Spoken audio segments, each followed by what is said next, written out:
በአማራም በኦሮሞም ያሉት ኃይሎች እንደ ጠላት ከመተያየት በተዘራባቸው ትርክት ከመስከር የዘለለ ምን አትርፈዋል? መሃል ላይ የሌባ ሲሳይ ከመሆን የዘለለ ነገር የለም። የአዲስ አበባ ጉዳይ የጥቅም ጉዳይ ነው፣ የከርስ ጉዳይ ነው። አንድም ለአዲስ አበባ ያሰበ እንቅስቃሴ አልተመለከትም።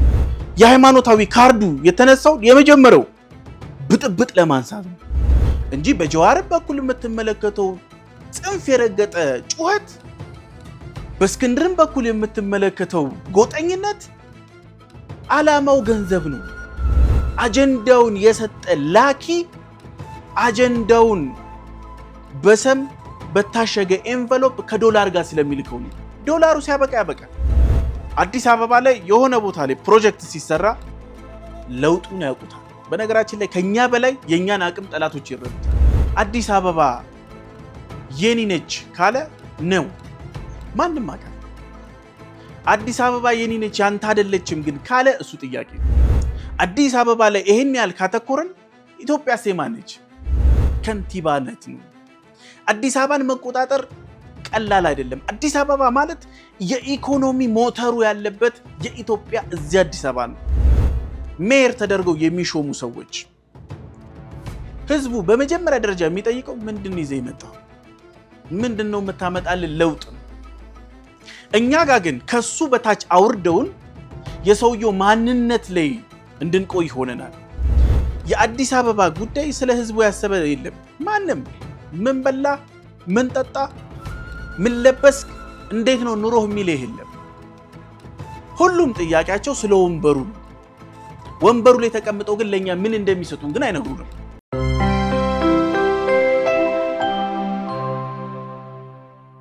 በአዲስ አበባ ጉዳይ ላይ ሁለት ዋልታ ረገጥ ኃይሎች ይፎካከራሉ። እነማን ናቸው?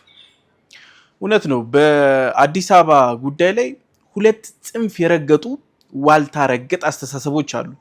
እነዚህ በግልጽ መነገር አለባቸው። የመጀመሪያው የአማራና የኦሮሞ ነው። ይሄ የይገባኛል ጥያቄ በሰፊው ሲንከባለል የመጣ ግን ደግሞ ሁን ተብሎ የተሰራበት ነው። ለምሳሌ ወያኔ እዚህ ስራ ላይ በደንብ አድርጎ ትርክት የማዛባት ስራ ሰርቷል። ሁነኝ ብሎ ሴታፕ ያደረገው ስራ ነው። ምክንያቱም ሀብታሙ የሚለውን ስም አንተ ልትይዘው ትችላለህ እንጂ ሀብታም መሬት ላይ ያለው ሌላ ነው። እዚህ ጋር ህወሓት አዲስ አበባን በኒነት ስሜት ውስጥ እንዲሰክሩ ፋንታሲውን እንዲያጣጥሙ አደረጋቸው እንጂ ድፍን መሬት ላይ ያለውን የአዲስ አበባ ሀብት ሲቀራመት የነበረው ከላይ እስተታች ሙሉ በሙሉ ህወሓት ነው። ይህ ማለት ለነሱ ባለቤትነትን ስምን የሰጠ መሬት ላይ ደግሞ ያለውን የአዲስ አበባን ሀብት የተቀራመተው ደግሞ ህወሓት ነው። ይህ ህወሓት ምናልባትም ከጫካ ጀምሮ ይዞት የመጣው አንደኛ አስተሳሰቡ ምንድነው? ከፋፍለህ ግዛ ነው። ከፋፍለህ የምገዛው ደግሞ በዚህ መንገድ ነው። ሁለቱ ወገኖች ኦሮማራ ሆኖ ጥምረት ሲያመጡ ነው የወያኔ ስርዓት ያበቃው። ስለዚህ ይሄንን ያቅ ነበር። ለዛ ነው ሆን ብሎ እነዚህ ኃይሎች በይገባኛል ትርክት ውስጥ እንዲሰክሩ ያደረገው እንጂ መሬት ላይ ያለው ሀቅ ለአማራም ለኦሮሞም ያደላ አይደለም። ሁለቱ በንትርካቸው መሃል የሚዘረፈው የሀገር ንብረት ነው። አዲስ አበባ ነዳጅ የላትም። አዲስ አበባ የተለየ ማዕድናቶች የላትም። አዲስ አበባ ሀብቷ መሬቷ ነው። የአዲስ አበባን መሬት ማን ነበር ሲቸበችቡ የነበረው? ማን ነበረ እዚህም እዛም አጥሮ የያዘው? የለውጡ መምጣት ዋዜማ ላይ እና ለውጡ ከመጣ በኋላ በሰፊው እየወጡ የነበሩ መረጃዎችን እናስታውስ። ባለቤት አልባ ፎቆች ተገኝተዋል።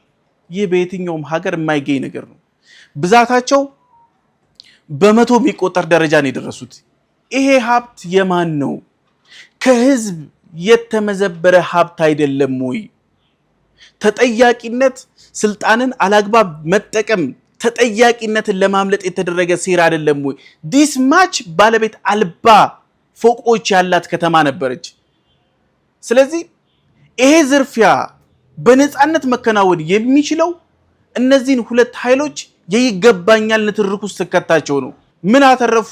እነዚህ ሁለት ኃይሎች እስከዛሬ ድረስ በይገባኛል ይነታረካሉ። ግን ምን አተረፉ? ምን አገኙ? ምንም ያገኙት ነገር የለም። በአማራም በኦሮሞም ያሉት ኃይሎች እንደ ጠላት ከመተያየት በተዘራባቸው ትርክት ከመስከር የዘለለ ምን አተርፈዋል? መሀል ላይ የሌባ ሲሳይ ከመሆን የዘለለ ነገር የለም። ለአዲስ አበባ እንቆረቆራለን የሚሉ እንደነ እስክንድር ያሉ ሰዎች ሸሽተው ወደ ጫካ ገብተዋል። ይሄ ለምን ሆነ? እውነት ነው። እንደነ እስክንድር ያለው አይነት ሰዎች እዚህ ፖለቲካ ላይ ለምን ገቡ የሚለውን መጀመሪያ ማየት ያስፈልጋል። አዲስ አበባ እንዳልኩ ትርክት ተዘርቶባታል። ሁለቱ ኃይሎች በይገባኛል መንፈስ ውስጥ ነው ያሉት። ስለዚህ ከሁለቱ ኃይሎች ውስጥ መሃል ያሉ ሰዎች ኢንቨስት ያደርጋሉ። ዲያስፖራዎች ኢንቨስት ያደርጋሉ። ለምሳሌ እንኳን ብንመለከት የዚህ የእነ እስክንድር እንቅስቃሴ $600,000 በላይ ገቢ ተሰብስቧል። የአዲስ አበባን ጉዳይ ይመለከተናል የሚል ሙቭመንትን ለማቀጣጠል ግን እውነታውን ስትመለከተው ይሄ ገንዘብ ለግል ከርስ የዋለ እንጂ አዲስ አበባ ላይ አንድ መሰረተ ልማት አልተቀመጠበትም። የአዲስ አበባ ህዝብን የሚጠቅም አንድ ስራ አልተሰራበትም። የግለሰቦች ኪስ ማዳለቢያ ነው የሆነው። እነዚህ ኃይሎች ልብ ብለህ ከሆነ የሆነ ሰዓት ላይ ፒክ ነው የሚሆኑት። በጣም ይግላሉ። የአዲስ አበባ ጉዳይ በዚህ ወጥቶ በዚህ ገብቶ ገሌ ዘርፎ ትገሌ ወጥቶ፣ አባቴ የአዲስ አበባ ጉዳይ የጥቅም ጉዳይ ነው፣ የከርስ ጉዳይ ነው። አንድም ለአዲስ አበባ ያሰበ እንቅስቃሴ አልተመለከትንም። እስቲ እስክንድርን ለምሳሌ እናንሳው። እስክንድር የአዲስ አበባ ጉዳይ ይመለከተኛል፣ ያገባኛል፣ እንደውም የመስቀል አደባባይም ፕሮጀክት ብቻ ለብቻው እናንሳው፣ ሌላው ይቅር። መስቀል አደባባይ ሲሰራ ሁለት ነገሮች ተነስተዋል። የመጀመሪያው የተሳበው ካርድ የቦታው የማንነት ጥያቄ ላይ ነው የመጣው። ይህ ቦታ ወደ ሃይማኖታዊ ሂደቶች ወስዶ የኦርቶዶክስ ነው የገሌ ነው የሚል ተቋማዊ ሃይማኖታዊ ይዘት ለመፍጠር ተሞከረ። ሁለተኛ የምትመለከተው ደግሞ ፓርት አዲስ አበባን የሆነ አካል እየወረራት ነው። ሁለት ትርክቶች አሉ አይደል? አንደኛው አካል ማንነቷን እየቀየረ ነው፣ እየወሰደ ነው፣ እየወረረ ነው የተባለው። ግን እዛ ፕሮጀክት ላይ ቆሞ መኪኖች ራሱ ሲያልፉ ይሄ መኪና የሚለው ይሄ ነው፣ ይሄ መኪና ባለቤትነቱ ደግሞ የዚህ ብሔር ነው። ምን ያክል እንደዘቀጠን የሚያሳይ ነው። ምናልባትም አንዳንዴ ሳይካትሪስት የሚያስፈልገን ህመም ላይ የመዋለል ጉዳይም እንመለከታለን። ያ ቦታ ከለማ በኋላ ምን ያክል ለውጥን የተመለከት ነው። ያ ቦታ ግራውንድ ፓርኪንግ ሲሰራበት ከላይ እጅግ ግዙፍ የተባለ መድረኮችን ማዘጋጀት የሚችል ቦታ ነው የሆነው።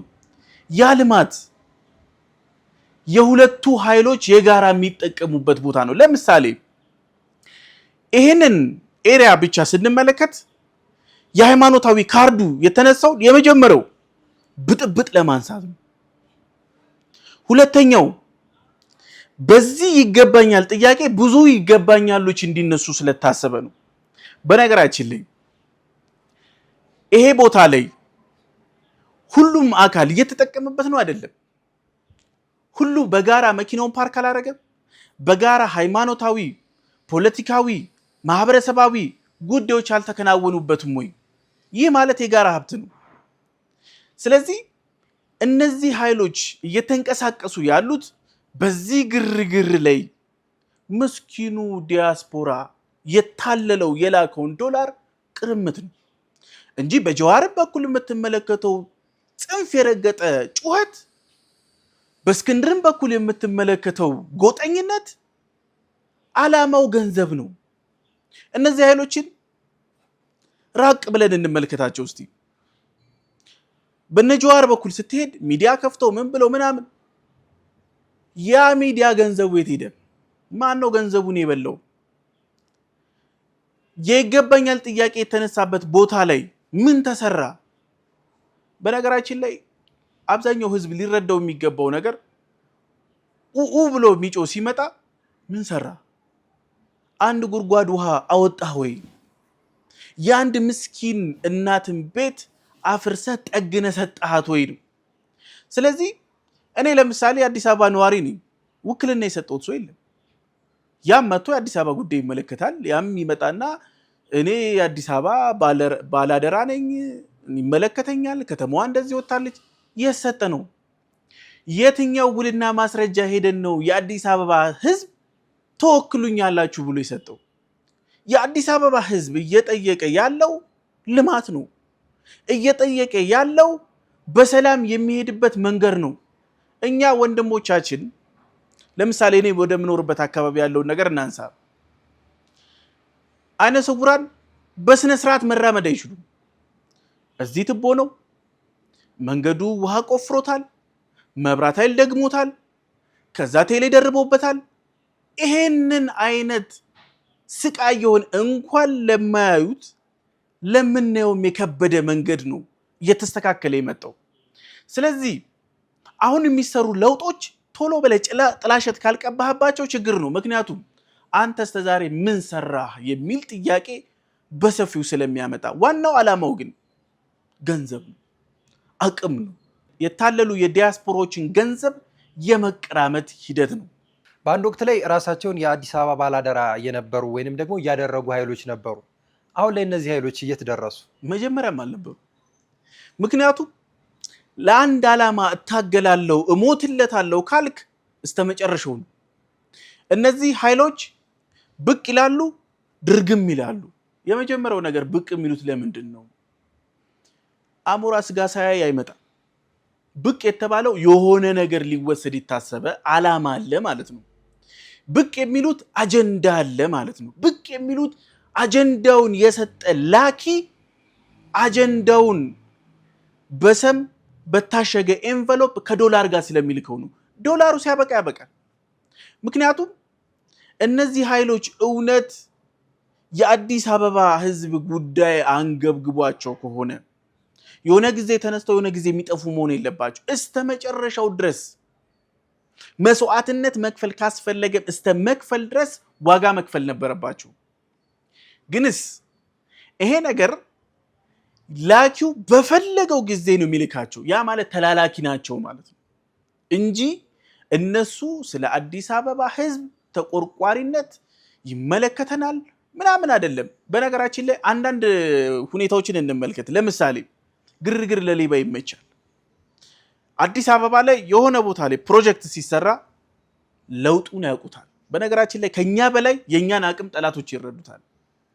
የኢትዮጵያን አቅም ፖቴንሻል ጠላት ጥንቅቅ አድርጎ ያውቃል። አንድ ስንሆን ምን አይነት ተአምር መስራት እንደምንችል በግድብ ብቻ ሳይተነዋል። አንድ ስንሆን አድዋ ላይ ምን ታሪክ እንደሰራን አይቷል።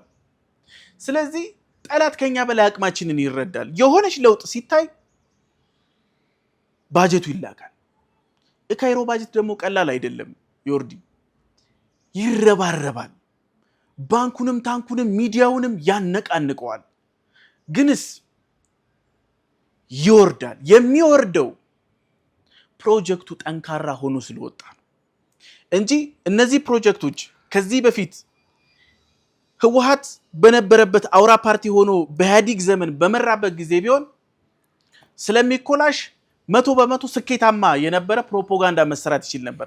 አሁን ግን በታለመው ጊዜ፣ ሰዓት፣ ሀብት መጠናቀቅ መቻሉ ይሄንን እንቅስቃሴ ያኮሰመነ ነበረ፣ ከአፋቸው ላይ የነጠቀ ነበር። ስለዚህ እነዚህ ሙቭመንቶች ብድግ ብለው የሚወርዱት አንደኛ ከፒቻቸው ላይ የሚፈጠፈጡበት ስፒድን ብትመለከተው ፍሮም ዳይሬክት ነው የሚወርዱት። ያ ማለት ፕሮጀክቱ በራሱ መናገር ስለሚችል አድዋ 00ን ብቻ ብናነሳ ያ ቦታ ታጥሮ የተቀመጠ ቦታ ነበር። የቆሻሻ መጣያ ነበር። ጽዳጅ የሚከማችበት ቦታ ነበር። ሌቦች ዘርፈው ከጨረሱ በኋላ እዛ ነው የሚገቡት። አታገኛቸውም። ፖሊሶች ራሱ አይደፍሩትም። በጣም ከባድ የውንብድና ስራዎች የሚከናወንበት ቦታ ነበር። ያ ቦታ ወደ ልማት ሲገባ ታጥሮ የተቀመጠ በግለሰብ እጅ የነበረ አካል ተነስቶ ለህዝብ ነው እየዋለ ያለው። በነገራችን ላይ እነዚህ ቦታዎችን ስንመለከት ለሌላ ዓላማ ለሌላ ንግድ እየዋሉ አይደለም። ለህዝብ ጥቅም ነው እየዋሉ ያሉት፣ ለማህበረሰቡ ጥቅም ነው እየዋሉ ያሉት። አድዋ 00 ሲጀመር ብዙ ሰዓቶች ነበሩ። ፕሮጀክቱ ሲያልቅ ግን ራሱ ተናገረ። በዛ ላይ ደግሞ ፕሮጀክት ብቻ አልነበረም። ታሪክን፣ ቅርስን፣ ብዝሃነትን፣ አንድነትን ጠንቅቆ መያዝ የቻለ ነበር። ያ ማለት እነሱ በትርክት ኢትዮጵያዊነትን ለማደብዘዝ የሄዱበትን ርቀት ያጠፋ ስለነበር ነው። ስለዚህ አሁን ላይ በአንድ ጊዜ ይመጣሉ፣ በአንድ ጊዜ የሚጠፉት አንደኛ ፕሮጀክቶቹ በራሳቸው እነዛን ግርግሮች ማጥፋት ስለቻሉ፣ ሁለተኛ ላኪዎቻቸው የባጀት ጉዳይ ነው። ባጀቱ ሲያልቅ ፕሮጀክቱም ስለሚያልቅ በዚህ ልክ ነው። ታዲያ የአዲስ አበባ ህዝብ ጥያቄ የመልማት ነው ወይንስ የማንነት ጥያቄ ነው? የአዲስ አበባ ህዝብን ጥያቄ ስንመለከተው አንድ ነው። አዲስ አበባ የሚል ማንነት ምን አይነት ማንነት ነው? ለምሳሌ አዲስ አበባ ከአማራም፣ ከኦሮሞም፣ ከትግራይም፣ ከደቡብም ከሁሉም ስብጥር ውስጥ የምትኖር ከተማ ነች። ብዝሃ ባህል ያቀፈች ነች። አዲስ አበባን የማንነት ጥያቄ የሚያነሱባት ሰዎች ይሄንን ሊጠየቁ ይገባል። ለምሳሌ አዲስ አበባ የኔ ነች ካለ ነው ማንም አካል። አዲስ አበባ የኔ ነች ያንተ አይደለችም ግን ካለ እሱ ጥያቄ ነው። አዲስ አበባ የኔ ነች ያንተ አይደለችም ማለት አጠያቂ ነው። በነገራችን ላይ አዲስ አበባ ላይ ሊጠየቁ የሚነሱ ጉዳዮች ኢትዮጵያ ላይ መነሳት አለባቸው። ኢትዮጵያ የማን ነች? አዲስ አበባ ላይ ይሄን ያህል ካተኮረን ኢትዮጵያስ የማን ነች? ይሄን ነው መነሳት ያለበት። ለምሳሌ ኢትዮጵያ የጋራ ነች ካልን አዲስ አበባም የጋራ ነች። የኔ ነች ካልክ ያንተ ነች። ዮርዲ አንተ ከሀገር መጥተህ አዲስ አበባ ላይ ከተቀመጥክ አዲስ አበቤ ነህ። ስለዚህ ጉዳዩ የማንነት አይደለም። አዲስ አበባ የምትፈልገው መልማት ነው። አዲስ አበባ የምትፈልገው መንገድ ነው። ከስራ ወጥተህ ወደ ቤት ስትሄድ ምን ያህል ሰዓት በመንገድ ላይ ታጠፋለህ? እናቶች መኪና የማያሳልፍ ሰፋፊ እንጨት ተሸክሞ እንጦጦን ሲወጡ ነበር። እሱ እንዲቀርላቸው ነው የሚፈልጉት። አይተሃል? እሱ ሲቀርላቸው እናቶች ምን ያክል ደስተኛ እንደሆኑ፣ የምን ያክል ህዝብ ህይወትን ኑሮን መንካት እንደቻልክ። አዲስ አበባ የምትፈልገው መስራት ነው፣ መልማት ነው፣ መለወጥ ነው። ይሄ ነው ማንነታችን። የኛ ትክክለኛ ስሜታችን መልማት ነው እንጂ የማንነት ቀውስ ውስጥ ገብቶ መዋዠቅ። ማንነት ችግር አዲስ አበባ የለበትም። አዲስ አበባ ኢትዮጵያ ትንሿ እንደማለትም ጭምር ነች። አዲስ አበባ ነች የሚሏት ማንነት የሚያቀነቅኑ ኃይሎች አሉ። ጉዳያቸው ህዝባዊ ነው ወይንስ ደግሞ ከንቲባዊነት ነው? እውነት ነው። አዲስ አበባ የዚህ ወገን ነች። መጀመሪያ ላይ ያነሳው ሁለቱ ኃይሎች ለምሳሌ በአማራና በኦሮሚያ ያሉ ኃይሎችን ለምሳሌ ብንመለከት የይገባናል ጥያቄ የኛ ነው ጥያቄ ኢትስ ኦኬ። ግን ከንቲባነት ቦታ ላይ ግን ሰው ሲቀመጥ ብዙ ችግር ይመጣል። ምክንያቱም የይገባኛል የኔነሽ ጥያቄ መጨረሻው ፓወር ነው። ስለዚህ ይሄ ፓወር ደግሞ ያለው የት ነው? ከንቲባነት ነው። አዲስ አበባን መቆጣጠር ቀላል አይደለም። አዲስ አበባ ማለት የኢኮኖሚ ሞተሩ ያለበት የኢትዮጵያ እዚህ አዲስ አበባ ነው። ስለዚህ የሆነ አካል የአዲስ አበባ ከንቲባነት ቦታ ላይ ወንበር ላይ ስታስቀምጥ የሰውየው ብቃትን አይደለም የሚመለከቱት፣ አሻግረው የመጣበትን ማህበረሰብ ነው የሚመለከቱት። ያ ማህበረሰብ ወረሰው ዲሞግራፊውን ቀየረው ወደ ማለት ነው የሚሄደው እንጂ ያ ሰው ምን ሊሰራ ነው እዛ ጋር የተቀመጠው? ለአዲስ አበባ ህዝብ ምንድነው ያቀረበው ኦፈር? ምን አይነት ለውጦች ሰራ? ይሄ ነው መታየት ያለበት። በነገራችን ላይ በኒውዮርክም በሌሎችም ከተሞች ላይ ሜየር ተደርገው የሚሾሙ ሰዎች ህዝቡ በመጀመሪያ ደረጃ የሚጠይቀው ምንድነው ይዘህ የመጣው? ምንድነው የምታመጣልን ለውጥ ነው።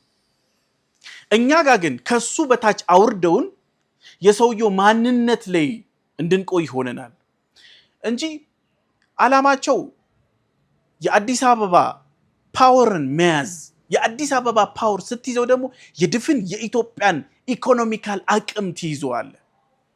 የአዲስ አበባ ከንቲባነት ቦታ ሲያዝ ማለት የአዲስ አበባ አቅም ኢኮኖሚ ነው። ከኢኮኖሚው ቀጥሎ ደግሞ ትልቁ አቅም ምንድነው? መሬት ነው። ስለዚህ የምዝበራ ፖለቲክስ ነው። አዲስ አበባን ከያዝከው ፖለቲካል ሴንተሩን መያዝ ትችላለህ፣ ኢኮኖሚውን መያዝ ትችላለህ። ብዙ ነገሮች አቅም በአንድ ጊዜ ጠቅልለ የመያዝ አቅም አለ። ስለዚህ በአቋራጭ ወንበር የመያዝ ጉዳይ ነው እንጂ የአዲስ አበባ ጉዳይ ስለ ህዝቡ ያሰበ የለም። ማንም ምን በላ፣ ምን ጠጣ፣ ምን ለበስክ፣ እንዴት ነው ኑሮህ የሚል የለም። ሁሉም ጥያቄያቸው ስለ ወንበሩ ነው። ወንበሩ ላይ ተቀምጠው ግን ለኛ ምን እንደሚሰጡን ግን አይነግሩንም። በረከት እስካሁን ለጥያቄዎቻችን መልስ ስለሰጠን ከልብ እናመሰግናለን። ጥያቄዎቻችን አላለቁም፣ ያው ካለን ሰዓት አንጻር እዚህ ጋር ስለሚገድበን ነው። በቀጣይ ቀን ስንመለስ ደግሞ አዲስ አበባና ከአዲስ አበባ ጋር የተያዙ በርካታ ጥያቄዎችን የምናነሳ ነው የሚሆነው። ምክንያቱም አዲስ አበባ የሀገሪቷ መዲና እንደመሆኑ አንጻር በርካታ የሀገራዊ ጉዳዮች የሚወሰንባት፣ እንደዚሁም ደግሞ ትልልቅ ሀገራዊ ችግሮችን የምትሸከም ሀገር እንደመሆኑ አንጻር በአዲስ አበባና በኢትዮጵያ ጉዳይ ምን አዲስ ነገሮች ይኖራሉ የሚለውን ደግሞ በቀጣይ የምንመለስ ነው የሚሆነው። እስካሁን ለነበረን ቆይታ ከልብ አመሰግናለሁ። እነዚህ ኃይሎች ለምንድን ነው ጫካ ቤታችን ያሉት? ይሄ ይመስለኛል ጥያቄ። ይህንን ጉዳይ ስንመለከተው አንድና አንድ ነው፣ የህዝቡ ጥያቄ ስላልሆነ። ታጣቂዎችን ተመልክተ ከሆነ እንደ ዓለም ብትመለከት ራሱ ሀሳባቸው ገዢ ሲያጣ ነው በኃይል ለመጫን ሀሳባቸውን የሚመጡበት። የአፍሪካ ህብረት መቀመጫ መሆኗ አዲስ አበባን የውጥረት ማዕከል ካደረካት እነዚህ ኃይሎች ስጋት አለባቸው ማለት ነው። ስጋት ያደረበት ዲፕሎማት ደግሞ መሄድን እንጂ መስራትን አይመኝም። በጣም ልታስባቸው የማችላቸው ደላሎች አሉ፣ ታጣቂ ደላሎች። የአዲስ አበባ ህዝብ በግፍ በኢህአዴግ ተፈናቅሎ ወደ ከተማው ጫፍ እንዴት ተደርጓል? ህወሓት ገና ደደቢት በረሃ ላይ ሲቀመጥ አዲስ አበባን ማን ብሎ ነው የመጣው? የጨቋኝ የአፋኝ ዘሮች መቀመጫ አማራ ብሎ ጽፎበት ነው። አዲስ አበባን ሁለት ካርታ ይዘውላት መጡ። አስበው ፖለቲካው። አንደኛው ካርታ በእነ ታምራት የመጣው እስከ ኦሮሚያ ክልል ከተሞች ድረስ የሚደርስ የአዲስ አበባ ሰፊ ካርታ ይዘው ይመጣል።